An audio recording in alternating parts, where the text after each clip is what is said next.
திருவண்ணாமலை மகாதீபம் திருமுடி காணாத திருவண்ணாமலை மகாதீபம் சிவனடி போற்றி. இன்று ஓம் நமச்சிவாயா. தென்னாருடைய சிவனே போற்றி, எந்நாட்டவர்க்கும் இறைவா போற்றி. வீட்டின் கூடம் மாடம் திண்ணையில் வைக்கும் தீபம் இன்று. நாளை தெருக்களை சுத்தம் செய்து நம் வீட்டு தெருவில் தீபம் வைத்து சுத்தம் செய்வார்கள். மகாதீபம். இந்த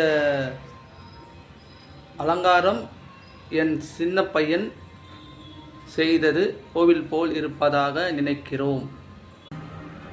இவெல்லாம் சிறுவன் செய்வது.